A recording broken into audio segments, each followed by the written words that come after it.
우리들이 성경을 읽을 때 어떤 관점에서 읽느냐, 그리고 그것을 어떻게 나에게 적용시키느냐 하는 것이 사실은 우리 신앙생활에서 굉장히 중요한 하나의 모습이다, 이렇게 말씀을 드리겠습니다.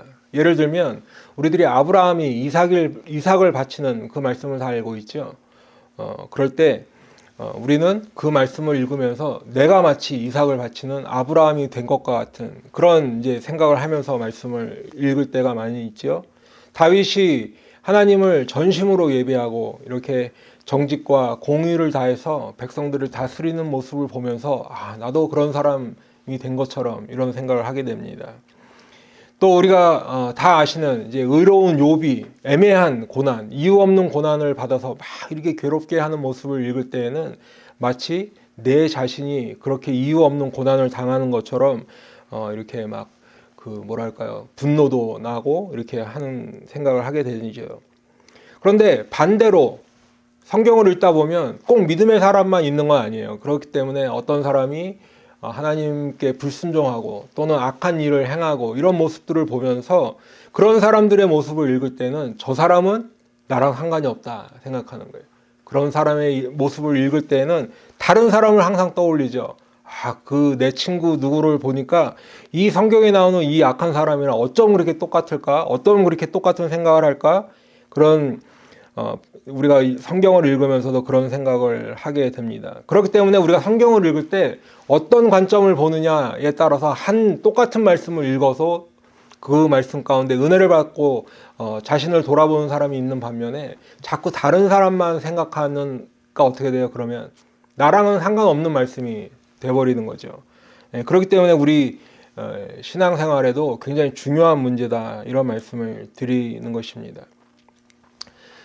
오늘 본문에 보면 성경의 어떤 제도라고 할까요? 그 중에 가장 특별한 특징이 있는 독특한 제도 중에 하나인 도피성이라는 그러한 제도를 볼 수 있습니다. 여러분, 이 도피성은 뭐냐면 쉽게 말하면 살인자를 보호하기 위한 성이에요.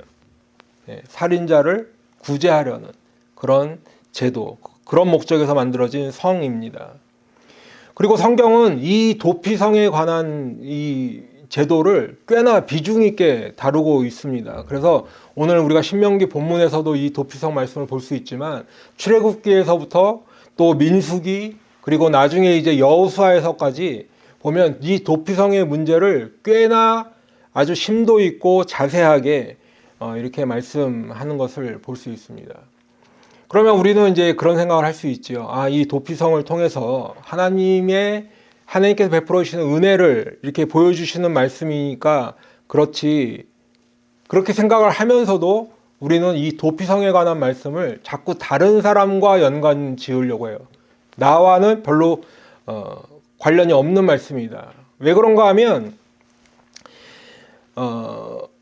조금 전에도 말씀을 드렸지만 그냥 좋은 예, 성경 말씀 가운데 좋은 예, 어떤 좋은 사람의 행동, 이런 것들은 나와 연결을 시키지만 나쁜 예나 나쁜 상황이나 어떤 나쁜 사람의 그런 행동들은 다른 사람과 연관시키다고 했죠. 그러니까 이 도피성 문제도 마찬가지. 그 살인자, 누군가 사람을 죽였다면 그 살인자의 문제이지 이건 내 문제는 아니다. 그러니까 그 도피성 가운데 우리가 그저 하나님의 은혜를 좀 떠올릴 수 있고 하나님이 이렇게 은혜를 베풀어 주셨구나 정도까지는 이해를 해도 그 이상 들어가진 않는 거예요. 왜? 그 살인자는 나와 상관이 없는 인물이기 때문에 그렇게 생각을 한다는 거지. 그러면 하나님은 이 도피성이라는 제도를 왜 만들어 주셨을까? 그렇죠? 예. 근데 성경에 보면 의외로 그 답은 굉장히 간단해요. 돌려서 막 설명을 복잡하게 한 게 아니라 오늘 본문에도 그냥 한번 쭉 읽어보면 도피성을 왜 만들었어요? 살인자를 살려주기 위해서. 모든 살인자를 그 성읍으로 도피하게 하라 했잖아요. 그러니까 이 도피성의 목적은 딱 하나예요. 사람을 죽인 그 살인자를 도피하게 한다. 그리고 보호해 주는 거예요. 그러면 도피성의 위치는 어디 있을까? 오늘 본문에 한번 읽으셨습니다만 3절 중간에 보면 세 구역으로 나누래요. 근데 오늘 본문에서는 세 군데만 언급하고 있지만 9절에 보니까 이 셋 외에 세 성읍을 더하라고 했죠. 그러니까 사실 도피성의 숫자는 총 6군데예요. 이스라엘 땅을 반으로 나눴을 때 요단강을 중심으로 서쪽이 있고 동쪽이 있는데, 요단강 서쪽에 북부지방, 중부지방, 남부지방 해서 세 군데, 또 요단강 동쪽에 북부, 중부, 남부에서 세 군데의 성읍을 각각 정했습니다. 그래서 그 성읍들을 보면 여호수아 20장 7절 8절에 보면 그 구체적인 성들의 이름이 나와 있는데, 이 요단강 서쪽 세 곳은 북쪽부터 갈릴리, 게데스, 세겜, 헤브론이 있어요.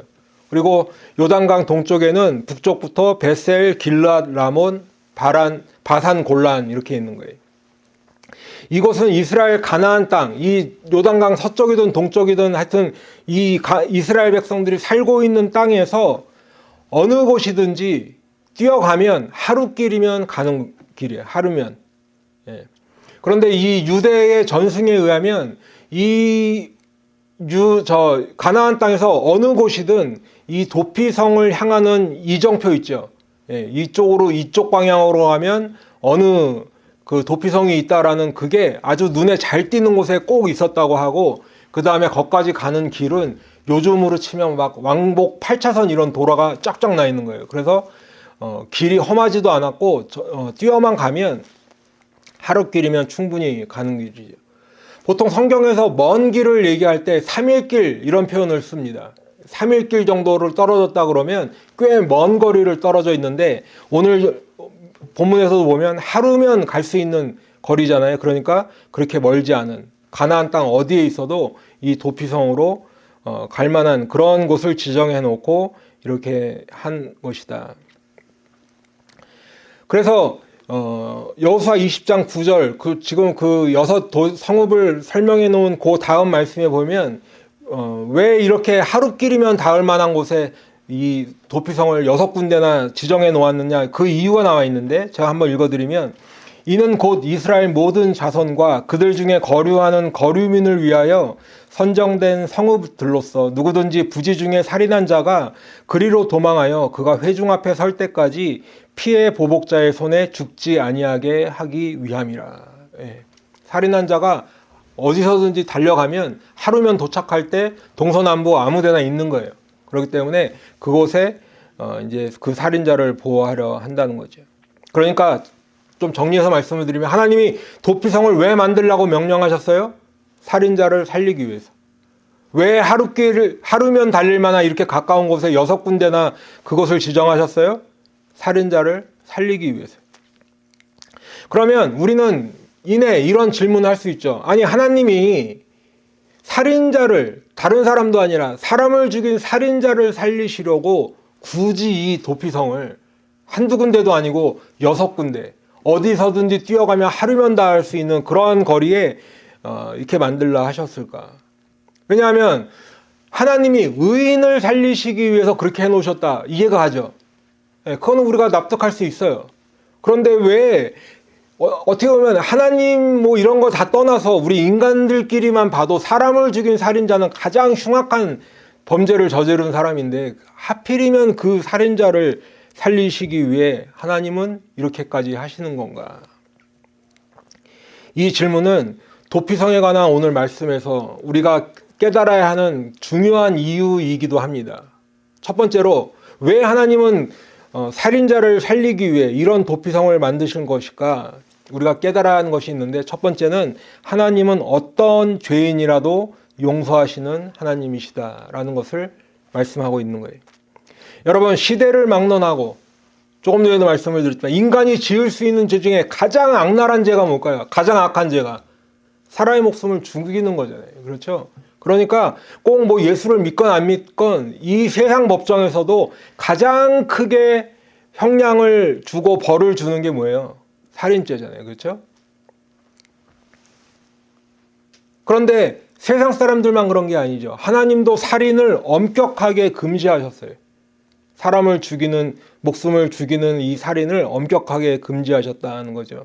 그래서 우리가 출애굽기 20장에 보시면 10계명의 내용이 쭉 나와 있는데, 그 13절에 제6계명으로 살인하지 말라 딱 써놓은 거예요. 무슨 구체적인 설명이 없어요. 그냥 살인하지 말라, 명확하게. 그런데 여기서는 이렇게 간단하고 명확하게 살인하지 말라라고 말씀하셨지만 이어지는 이제 그 다음 장에 12절 말씀 같은 데 보면 사람을 쳐 죽인 자는 반드시 죽일 것이다 이렇게 말씀하셨어요. 그러니까 사람을 죽이는 것이 악한 죄인데 거기에 그 처벌까지도 강력하게 규정을 해놓으신 거죠. 이렇게 해야 된다라는 거예요. 그래서 14절에 보면 사람이 그의 이웃을 고의로 죽였으면 너는 그를 내 재단에서라도 잡아내려 죽일지니라. 살인자에 대해서 처벌이 명확하고 아주 무겁게 형량을 내려야 되는데 그것을 즉각적으로 해야 되는 거죠. 그리고 엄중하게 처벌할 것을 명령하시는데 그 처벌하는 것이 얼마나 즉각적이고 또 심각하게 해야 되는지 만일 그 사람이 하나님의 자대 안에 있다더라도 끌어내리라는 거예요. 그 벌을 받게 하기 위해서. 그런데 재밌는 게 재밌다는 표현을 써도 좀 그렇지만 어쨌든 여기 지금 출애굽기 21장에서도 보시면 살인자도요 한 가지 예외 규정으로 용서받을 수 있는 게 있어요. 뭐냐면 지금 12절과 14절을 읽어드렸는데 그 중간에 있는 13절에 보시면 만일 사람이 고의적으로 한 것이 아니라 나 하나님이 사람을 그의 손에 넘긴 것이면 내가 그를 위하여 한 곳을 정하리니 그 사람이 그리로 도망할 것이며 이미 출애굽기에서 도피성에 관한 힌트를 주시는 거죠. 한 곳을 정해 놓으신대요. 그 사람은 그리로 도망하래요. 어떤 사람이요? 고의로 하지 않은 사람. 사람을 죽이긴 했지만 고의로 하지 않은 사람. 또는 하나님이 그 사람을 넘겨주셨다. 뭐냐면 하나님이 나에게 명령하신 게 이 사람은 벌을 내려라 라고. 그러면 그 사람도 어쨌든 사람을 죽인 사람을 쳐 죽이리라 했으니까 결국은 그 사람도 살인을 한 게 되는 거잖아요. 그러나 그것은 하나님의 명령을 받아서 한 것이니까 그런 사람에게는 괜찮다 하는 이런 예외 규정을 주신 거죠.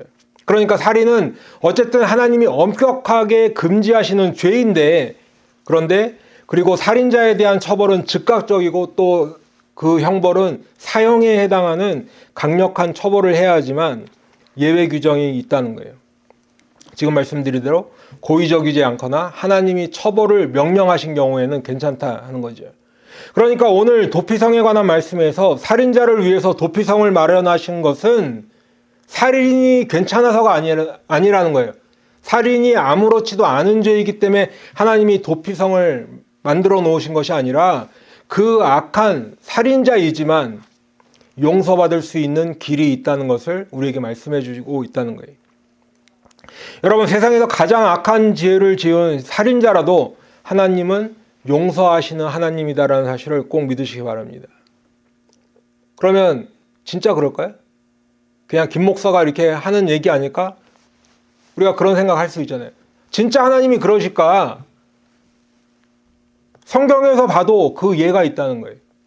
여러분 에덴 동산에서 아담과 하와가 쫓겨났죠. 가장 먼저 인간이 지은 죄가 다른 게 아니에요. 뭐예요? 살인죄. 가인이 자기 동생 아벨을 쳐서 죽였어요. 살인죄. 인간이 뭐 살다 보니까 악해진 거 아니라 그냥 에덴 동산에서 나와서 첫 번째 한 게 우리들이 가장 험한 죄라고 생각하는 살인죄부터 시작한 거예요. 그런데 그때 하나님이 가인을 찾아서 죄를 물으십니다. 그리고 벌을 내리셨어요. 창세기 4장 11절 12절에 보시면 내가 땅에서 저주를 받으리니 내가 밭을 갈아도 땅이 다시는 그 효력을 내게 주지 아니할 것이요 너는 땅에서 피하며 유리하는 자가 되리라. 이게 가인이 하나님께 받은 벌의 내용이죠. 그런데 이런 범죄자 이제 자기 동생을 죽인 살인자잖아요. 요즘 그 형법으로 얘기하면 단순히 살인이 아니라 자기 동생을 죽였으니까 뭐예요? 동족살인인가? 친족살인 뭐 이렇게 되잖아요. 그러니까 사실은 그냥 살인도 악한 죄지만 자기 가족을 죽였다는 거는 더 악하게 보잖아요. 그렇죠? 이거는 천륜을 벗어나는 일이다 해서 더 엄하게 무는데 그런 가인에게 하나님이 표를 주셔서 그를 만나는 모든 사람에게서 죽음을 면할 수 있도록 해주셨다는 거예요. 하나님이 내리시는 벌은 벌이지만 그 외에 사람으로부터 받는 죄는 또 면하게 하셨다는 거죠. 그뿐만이 아니라 이사야서 1장 18절에도 보시면 이런 말씀이 있습니다. 너희 죄가 주홍 같을지라도 눈과 같이 희어질 것이요 진홍같이 붉을지라도 양털같이 희게 되리라. 우리의 죄가 너무 악하고 험한 죄이기 때문에 그것이 주홍 같고 진홍 같을지라도 하나님의 용서하심에 들어가면 그것이 눈과 같이 희어지게 된다. 하나님은 우리가 어떤 종류의 죄인이라도, 우리가 어떤 종류의 죄를 지었더라도 용서해 주신다는 것을 약속하셨습니다. 그런데 그 바탕에 오늘 도피성에 관한 말씀이 깔려 있는 거예요. 도피성이 그 하나님의 원리를 담고 있다는 거예요. 여러분, 그렇다고 오해하지 않으시길 바라요. 하나님이 어떤 범죄를 조장하시는 분이 아니에요. 아니면 우리의 죄악을 그냥 못 본 척하고 그 죄악들을 심판하지 않으신다는 의미가 아니에요. 오늘 도피성 말씀을 통해서는 하나님은 우리가 어떤 악한 죄인이라도 용서해 주시는 분이라는 이 사실에 초점을 맞추어야 할 것입니다. 여러분, 가만히 생각해 보세요. 우리는 이미 죄인으로 태어났습니다. 그래서 우리의 생각은 죄 지을 생각이 가득 차 있죠. 상황과 여건과 내 위치가 이렇게 되면 죄를 실행하고야만 하는 죄인일 뿐이에요. 그렇기 때문에 하나님은 우리가 어떤 죄를 하나 더 범했다고 해도 아니 이 녀석이 어떻게 죄를 지을 수 있지? 놀라시지 않아요. 왜? 우리의 본전 자체가 죄인이기 때문에. 오히려 성경은 우리가 우리의 죄를 자백하면 하나님은 미쁘시고 의로우신 하나님이시기 때문에 우리 죄를 용서해 주신다, 사해 주신다고 약속하시고 또 우리를 모든 불의에서 깨끗하게 해주시는 하나님이시라는 것을 약속하고 있어요. 여러분, 우리가 그 사실을 꼭 믿어야 할 줄로 믿습니다. 그러면 오늘 또 두 번째로 이제 우리가 도피성에 관한 말씀 가운데서 깨달아야 할 것 두 번째는 무엇인가? 그것은 그럼에도 하나님이 모든 죄를 용서하시고 죄인들을 용서하시는 하나님이시지만 그럼에도 고의적으로 하지 않아야 한다는 것입니다. 고의적으로 하면 안 된다는 거예요. 여러분, 오늘 본문 쭉 읽었습니다마는 가장 눈에 띄는 말씀이 4절에 있어요. 원한이 없이 부지중에라는 말이에요. 그 살인자를 살려주는데 살인자라도 살려주는 가장 핵심 키워드가 뭐예요? 원한이 없이 부지중에라는 어떤 조건, 단서가 달려있는 거예요. 원한, 즉 미움이 없어야 된다는 거지. 부지중에 뭐예요? 알지 못하는, 뜻하지 않게 실수로 또는 사고로 그렇게 일이 일어났을 때에만 해당된다는 거예요. 그래서 4절 후반부터 5절에 쭉 보면 그러한 예를 명확하게 말씀하고 있죠. 예를 들어서 어떤 사람이 나무를 하는데 도끼가 그냥 슉 날아갔어요.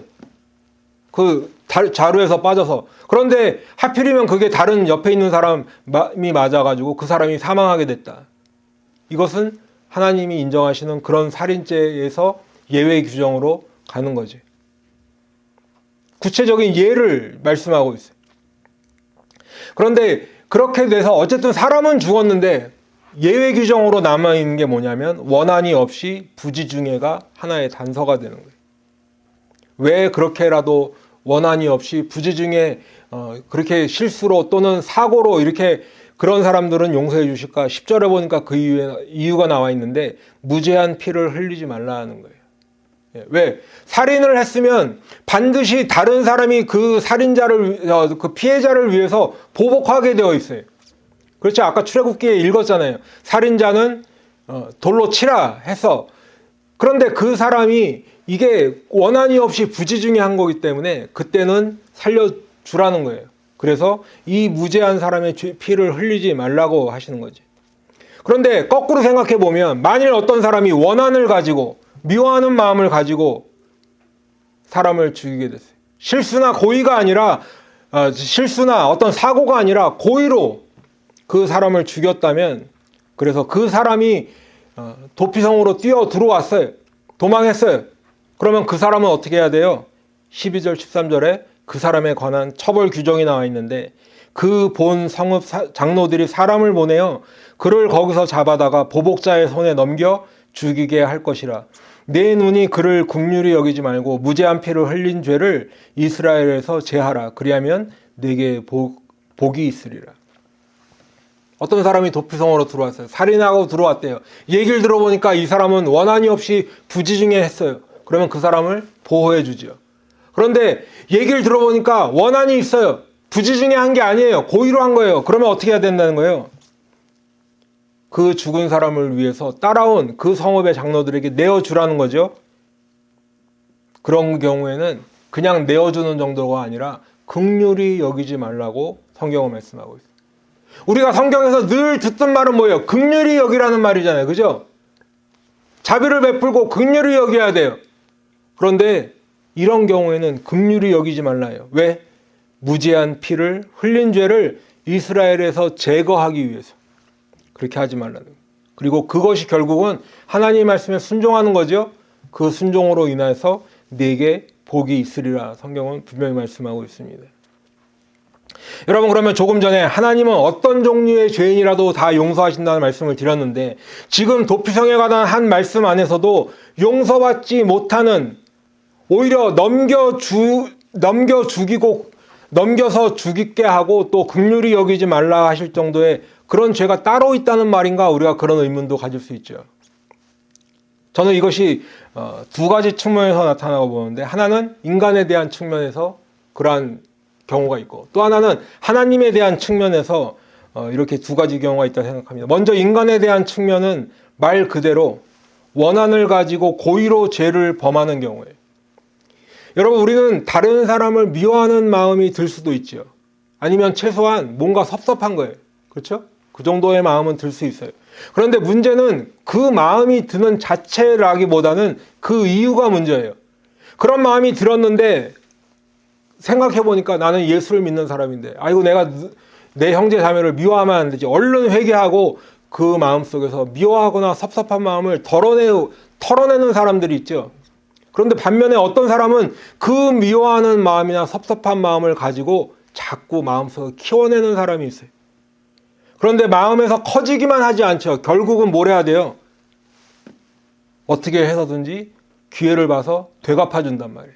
어떻게 해서든지 그 때가 되면 복수라도 해야 직성이 풀리는 사람들이 있더라는 거예요. 그런데 그럴 때 누가 나를 알밤을 한 대 때렸더니 내가 기회를 봐서 알밤 한 대 때려주면 기분이 풀릴까? 그렇지 않더라는 거예요. 보면 내가 받은 만큼 되갚아주지 않더라는 거예요. 대개는 그렇지 않아요. 여러분, 우리 인간들이 악하다는, 내가 아무리 부정을 하고 부인을 해도 우리 인간들이 악하다는 게 바로 여기서 나타나는데, 뭐냐면 만일 내가 한 대 맞았어요. 그러면 나도 기회를 봐서 한 대 때렸으니까 분이 풀릴까요? 그렇지 않아요. 두 대를 때려도 분이 안 풀리고요. 세 대를 때려도 분이 안 풀려요.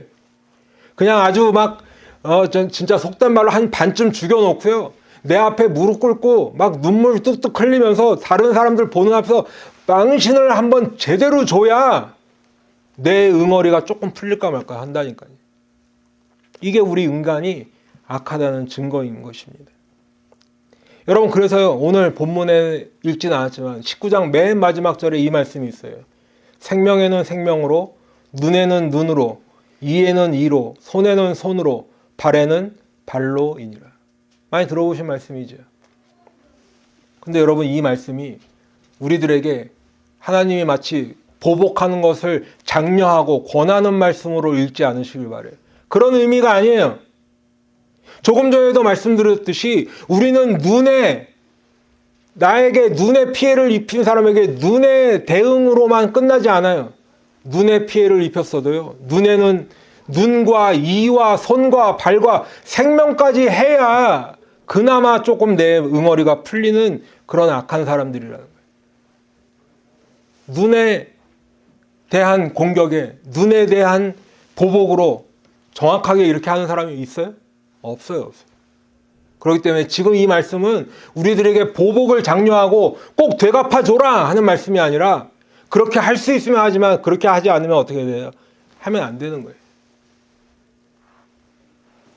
그리고 동시에 우리들이 그렇게 악한 인간들이라는 것을 보여주는 말씀이에요. 여러분, 그런데 사실 이 말씀에 읽을 때 보면 우리 모두는 사실은 우리 주님의 무한하신 용서의 은혜를 다 받은 사람들이죠. 그런데도 그 사실을 깨닫지 못한다는 거예요. 그리고 우리는 뭐만 생각해요? 내가 받은 억울함만 생각해요. 내가 입은 손해, 피해만 생각해요. 내가 당한 그 일, 그때 나를 괴롭히고 나에게 손해를 줬던 그 사람, 이것만 계속 기억하고 있다는 거죠.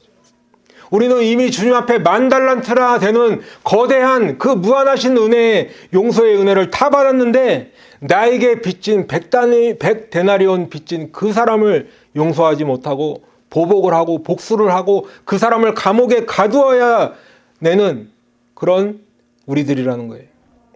그런데 여러분, 성경에 보니까 그 10,000달란트 100데나리온의 그 말씀 끝자락에 맨 마지막에 어떤 말씀이 있는가 보니까 마태복음 18장 35절 말씀을 읽어드리면 너희가 각각 마음으로부터 형제를 용서하지 아니하면 나의 하늘 아버지께서도 너희에게 이와 같이 하시리라.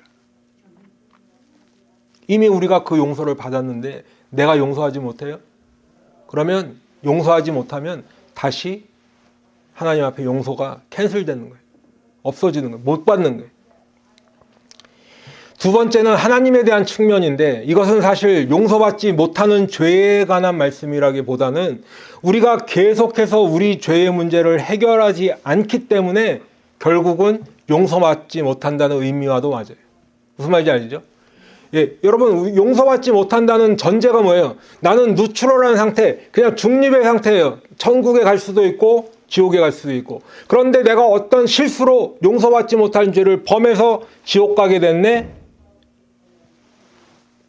우리가 용서받지 못할 죄가 무언가, 용서받을 죄가 무엇인가를 생각하면 그런 생각을 하게 된다는 거예요. 근데 우리는 이미 우리 자신의 죄만 가지고도 지옥 가게 돼 있는 존재들이에요.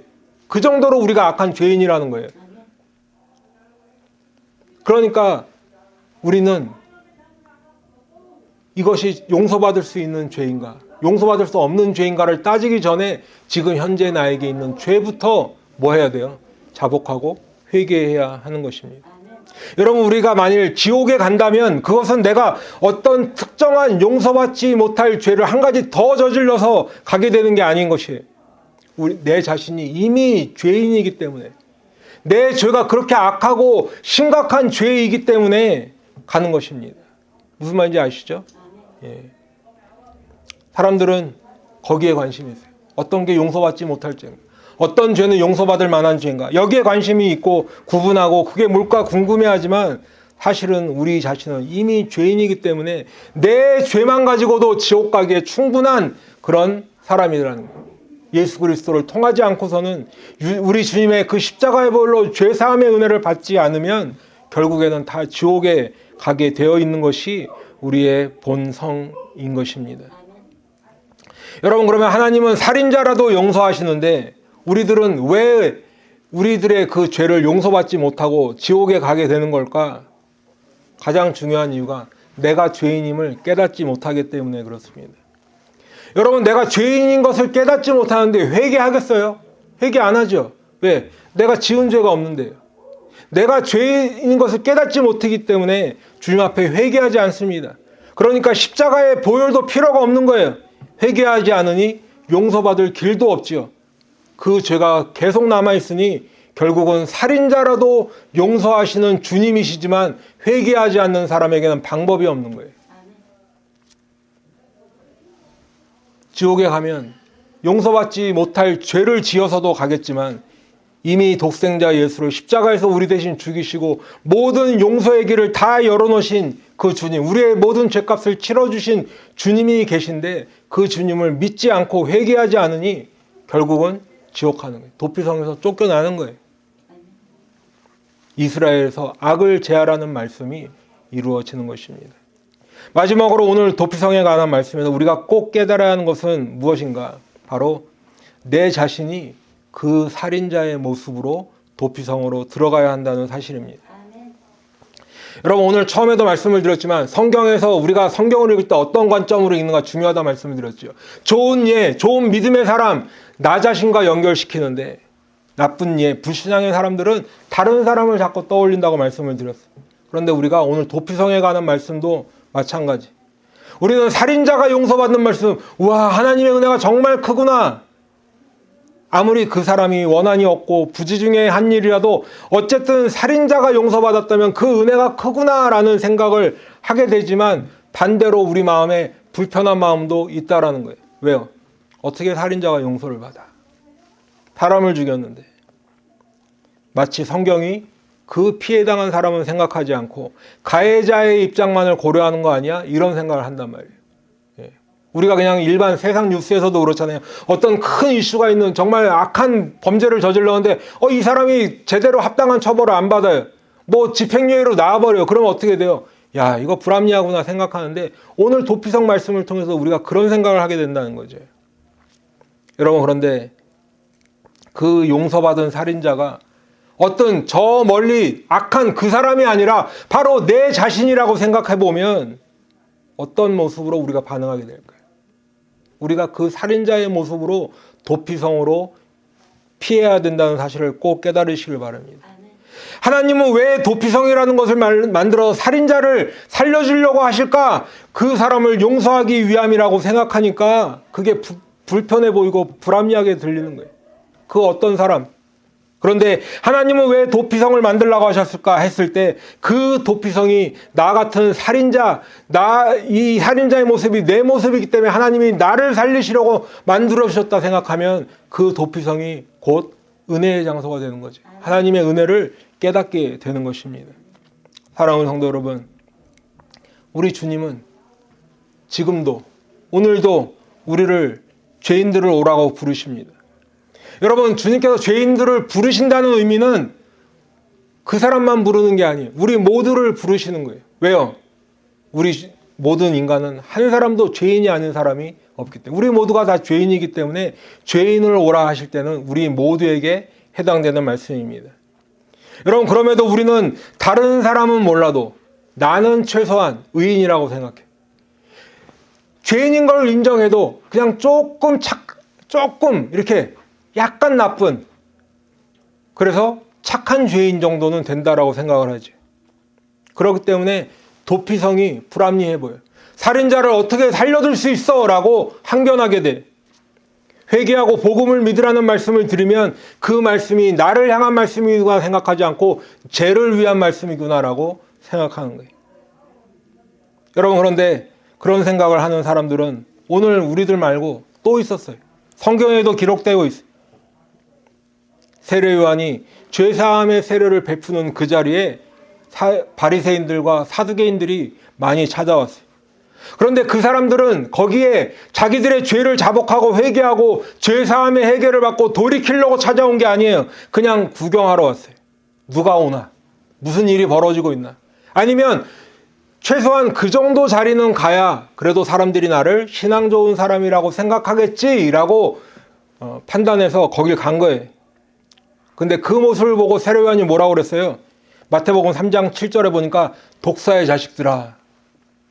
여러분, 그래도 성경이 좀 품위 있게 기록을 하니까 독사의 자식들아라고 하는 거지, 요즘 말로 적어냈다라고 하면 그냥 쌍욕을 퍼붓은 거예요. 요한이 많은 바리새인들과 사두개인들이 세례 베푸는 대로 오는 것을 보고 이르되 독사의 자식들아, 누가 너희를 가르쳐 임박한 진노를 피하라 하더냐? 그러므로 회개에 합당한 열매를 맺고 속으로 아브라함이 우리 조상이라고 생각하지 말라. 내가 너희에게 이르노니 하나님이 능히 이 돌들로도 아브라함의 자손이 되게 하시리라. 이미 도끼가 나무 뿌리에 놓였으니 좋은 열매를 맺지 아니하는 나무마다 찍혀 불에 던져지리라. 사랑하는 성도 여러분, 하나님은 도피성을 왜 만들라고 하셨다고요? 도피성은 왜 필요할까요? 그것은 바로 나 자신을 위한 것임을 꼭 믿으시기 바랍니다. 여러분, 그래서 오늘 본문에 보면 2절에도 그렇고 7절에도 뭐라고 되어 있느냐? 이 성읍이 너를 위한 것이라고 하나님 말씀하고 있어요. 너를 위한 것이다. 우리를 위한 것이. 왜요? 왜 도피성이 우리를 위한 것이에요? 그래서 내가 얻는 이익이 뭐예요? 5절에 보니까 그 이유가 분명하게 써 있는데 생명을 보존할 것이라. 아멘. 여러분, 도피성은 하나님이 저와 여러분을 살리시려고 만들었다는 사실을 꼭 믿으시기 바랍니다. 이 도피성은 내 생명을 보존하시려는 하나님의 은혜가 충만하게 묻어 있다는 그 사실을 꼭 믿으시기 바라요. 여러분, 그래서 오늘 말씀을 나눈 우리 모두는 죄인오라 하실 때 나를 부르소서라는 고백을 하며 주님께서 도피성 되어주셔서 우리를 그 안으로 품어주시는데 우리는 예수 그리스도라는 도피성으로 다 피해야 할 줄로 믿습니다.